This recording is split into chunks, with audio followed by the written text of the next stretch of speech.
So I Yeah. think that he will have an argument. I think that he will go down as probably a top 5 offensive player of all time. Let me put you on game.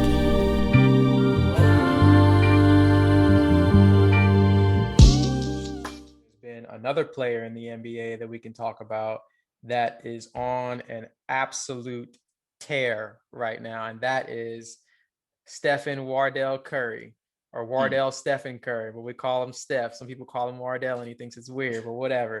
And he is having one of the best offensive seasons ever. You can almost compare it to his MVP year. Yeah. And from March 29th to April 19th, he averaged 40 points a game and 4.5 assists, but he was hitting 7 threes per game in that span. And the 78 total threes that he hit in that span were the most over the course of 11 games in NBA history.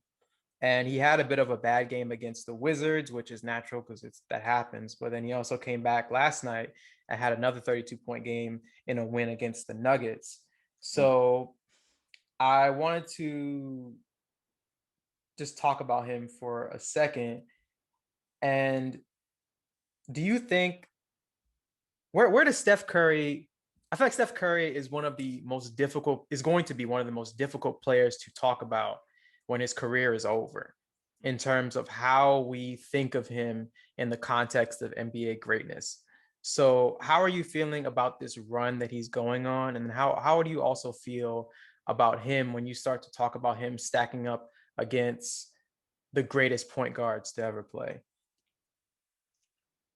I mean, so there's two different conversations. Like you said, there's greatest players ever, then there's greatest point guards ever, then there's greatest scorers ever.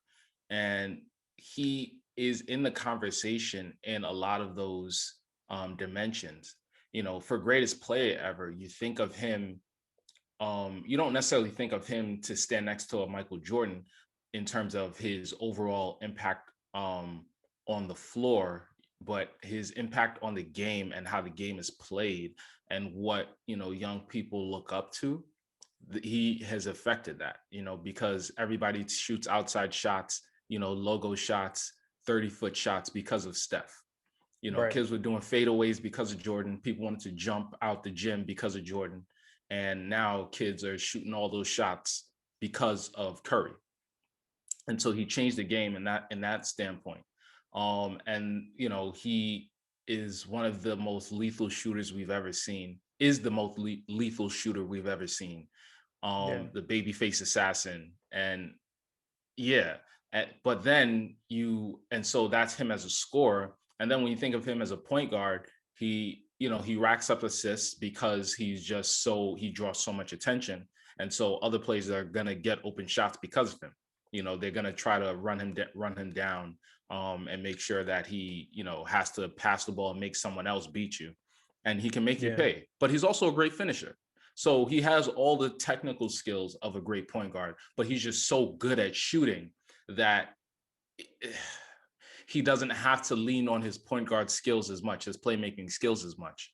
And so he's really, it's odd because you think about the greatest scorers ever, Kareem Abdul-Jabbar comes to mind, Michael Jordan comes to mind, Wilt Chamberlain come to mind, guys who put up ungodly numbers for, the majority of their career. And he's up there in terms of his ability to just put points in the basket, but just not as high. And Right. so, and the 3-point shot it's such a different dimension, and his excellence with it is just unheard of. So I don't know. I put him up there, but I wouldn't say he's the greatest at any of those one things, except for obviously the 3-point shooting. Yeah. It's tough. It's really tough to think about Steph in the way that we think about other past great players, because he's doing something in a way that we've never seen another player do. So there's so much trouble in terms of contextualizing him as a player.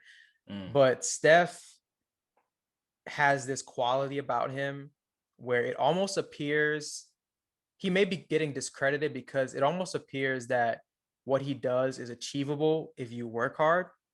Mm, And because a lot of kids are going to grow up, like you said, they're going to grow up shooting from, halfway between half court and the 3-point line. And they're going to be working on these long distance threes, and they're going to be shooting and shooting and shooting away, thinking that if they just do that, that they're going to end up being a Steph Curry like player. But that's not the case. Like there's no. only one of Steph for a reason. There's guys like Dame that obviously come incredibly close or equal him in terms of his ability to shoot the basketball sometimes. But in terms of Steph, like he's an alien.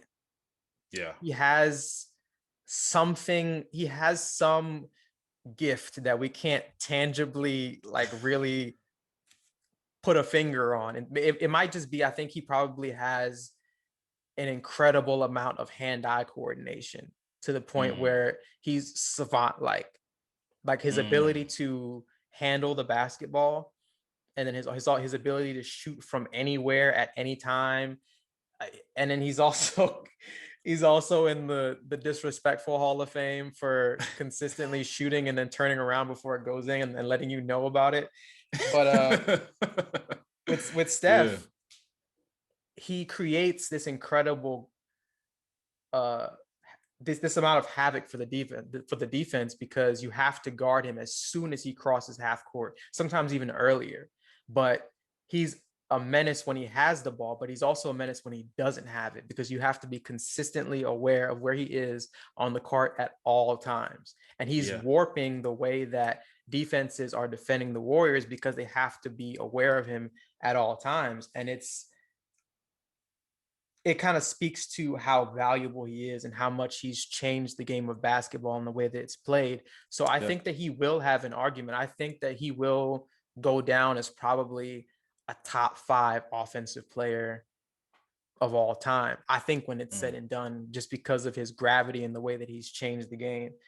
He should take 23 a game, honestly, because there's going to be nights where he makes 10 of them. So it's like, Yeah. it's You it's know, incredible to watch. are we gonna get to a point where he makes, 33 points in a game? Is that possible? 30 what? 3-point field goals made in a game for like 90 No, points? No? that's not. I think that's stretching. And I think you could see him make 20 in a game. I think Mm, that's certainly possible. I think that's, mm. if not him, I think someone else in the next 10 years will convert 20 Yeah. three-pointers in the game. With the rate of just 3-point shots in the league, like across the board, everybody's just jacking up more threes. So you're just going to see more statistical outputs. I remember like they said, oh, he put up 11 threes. And I was like, I'm so sensitive to 3-point shots now that I'm like, or desensitized. I'm like, 11 threes hasn't that been done like 5-6 times already? Like, that's not a big Yeah. deal. And then you remember Zach like, oh LaVine's no, done. I think Zach LaVine's hit, you know, it, double but digit threes multiple times. how many times has it actually been done? It's not that often, right? For him, I think it's him. I think he's done it a double digit amount of times, and everyone else has done it like once or twice. Yeah. So that kind of speaks to the kind of shooter he is. But I wanted to transition because there's an argument out there right now that he's thrust himself into the MVP conversation. And I think people are Mm, talking about it because of his run and how much worse Golden State is without him. Kind of yeah. like the Russell Westbrook MVP conversation that occurred when he actually won MVP. So I wanted to ask you, Yeah. what do you think about Steph being in the MVP conversation? Is he your MVP? And if not, who is? I mean, MVP is always such a hot button issue because it's so subjective in some ways, and it's very narrative based. And so people like to, like the kind of little engine that could story, um, and versus the juggernauts that continue to have excellence year over year. That's why kind of Giannis is, although he's putting up similar numbers to what he did in the past couple of years, because he's not, a title contender.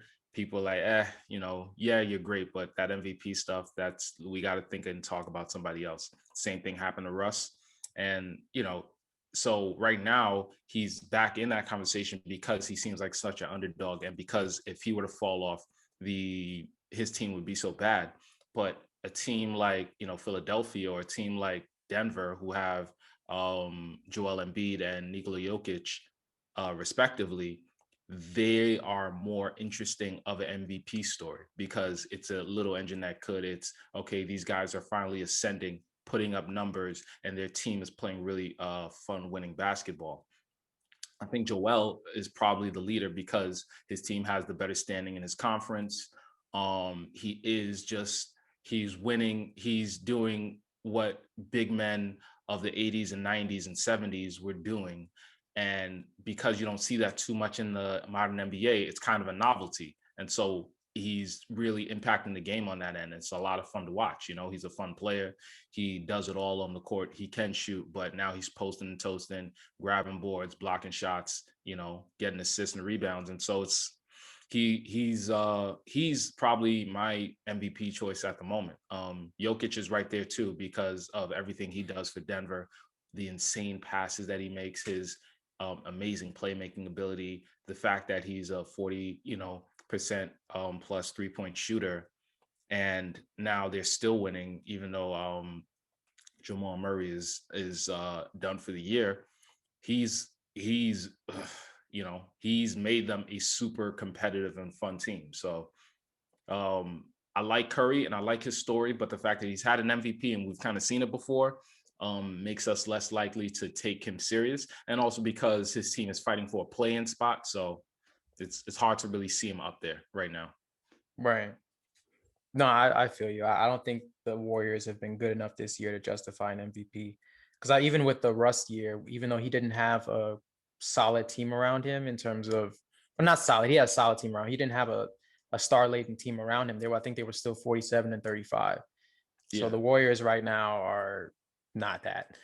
So they're relying on Steph to essentially keep them afloat. So he is one of the most valuable players in the league, but I don't think I would argue him for MVP. My most valuable player is, I think it's hands down, it's Jokic. They're only right now a game worse than the Sixers. And Jokic is having one of the best seasons in NBA history. I think right now he is in the 99th percentile of scoring, passing, and shooting this season. So for him to be one of the best at those three things in the NBA is crazy. And a lot of people love to throw the quantifier on him that he's the best passing big man ever. And I think that is true, but I think they're not going far enough. I think he's legitimately one of the best passers ever, period. Okay. I don't think there's any player like him, because I have to credit Thinking Basketball. I was watching some of their content and they were analyzing him. And we talked about ball dominant players earlier in terms of playoff chances. And we talked about Luka and we talked about Trey, and they're both players that have the ball around 50% of the time when they're on the court. Yeah. So they're extremely ball dominant. Jokic has the ball 25% of the time when he's on the court, and he's still averaging 9 assists a game. So he's extremely effective at making quick decisions, and it's maximizing the Nuggets offense. And then he can basically give it to you any way you want it in terms of scoring. Like, he's an elite post-up player. He's an elite mid-range shooter. And like you said earlier, this year he's ascended to being an elite three-point shooter because he's up over 40%. So the Nuggets, despite losing Jamal Murray and taking a hit to their playoff chances, like we talked about, are still one of the best teams in the league in terms of their record. And he, for me, is the centerpiece of that. So I think for me, and he's also done it over the entire course of the season. Joel Embiid, to no fault of his own, has missed some games. And, guys like LeBron that were in the conversation before haven't been healthy. So I think Jokic, night in, night out, for me, has been the most valuable player in the NBA. And one of the greatest big men ever. Yeah, no, I mean, clearly. And he stepped it up on the defensive end as well. And so overall, I can't argue with that, I didn't realize that he was that high in in percentile when it came to all those stats. And Yeah. actually, yeah, looking at his splits right now, or at least looking at his averages right now, 11 rebounds, almost 9 assists, 1.5 steals, and 26 points a game. It's like he does it all. And he's so smooth, and his game is just different. It's interesting because you compare him to like a Giannis, and he's not as uber athletic as Giannis, but his impact on the game is just still fun to watch. And Denver has such a smooth offense that runs through him, and they just create so many problems with him as their focal point. So it makes for fun basketball. And again, the MVP conversation a lot of years has to do with narrative, and as well as novelty. Yeah. Freshness, So who hasn't won? yes, yeah, Yeah. yeah. Who's the next that guy that we can crown? We like the drama. We love. That's what the NBA is. It's a lot. It's very dramatic. It's a soap Definitely, opera every definitely. year. And that's why we love it for sure.